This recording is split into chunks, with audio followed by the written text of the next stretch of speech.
Start our Democracy 2012 coverage this afternoon with more fallout on those controversial rape remarks from Senate candidate Richard Mourdock. RTV6's Norman Cox joins us live this noon with Mourdock's plan in the aftermath and his opponent's reaction. Norman? Well, just 2 days after making those controversial remarks at a Senate debate, Richard Mourdock was not slowing down his campaign plans. RTV6's Rafael Sanchez was in Avon with him this morning as he chatted and gathered with supporters. Once breakfast began, the door was closed. Supporters embraced and cheered on the message of Richard Mourdock. Mourdock is focused on moving his campaign forward, he says, following 2 days of controversy over his remarks involving abortion, rape, and God. The president is the latest to criticize the Republican candidate. The fact that a simple comment somehow rises to that level, but as I said, we're moving on. If they want to continue to dwell on it, take up airtime talking about that instead of fixing the economy, that's their problem, not mine. Mourdock was joined in Avon by U.S. Senator Jim DeMint of South Carolina. DeMint believes the abortion controversy is being used as a distraction. If Richard Mourdock doesn't win the Senate seat, I'm probably going to be stuck with Harry Reid and the Barack Obama agenda for a long time to come.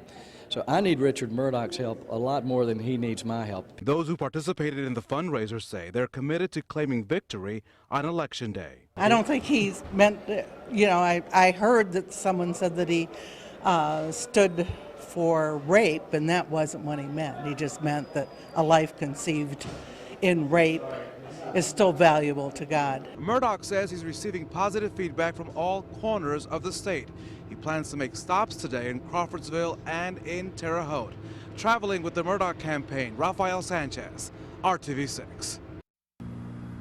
Meanwhile, Democratic candidate Joe Donnelly was on the north side touring a math and science academy where he had hoped to talk about education.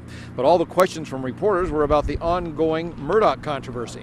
Donnelly expressed his disappointment about Mourdock's comments, but was reluctant to talk about how this would affect the campaign. He did say that the people making voter phone calls for him are turning up more support.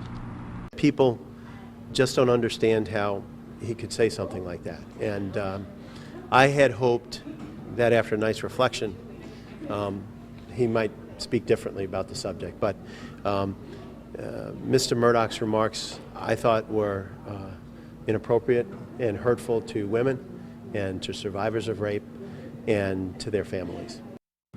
Now, in a related event, Democratic candidate for governor John Gregg circulated a poll this morning showing that he has pulled within 6 points of Republican Mike Pence. Now, that's not an independent poll. That's a poll done for the Gregg campaign. When I asked twice specifically if they also asked Senate questions, I was told that they had nothing for us. That generally means that they may have something, but they don't want to talk about it. Now, because of the lag time in going out in the field by pollsters and talking to voters and in putting the information together, this information probably was gathered before the comments on Tuesday night by Mr. Mourdock and wouldn't reflect that. That may be why they don't want to talk about it.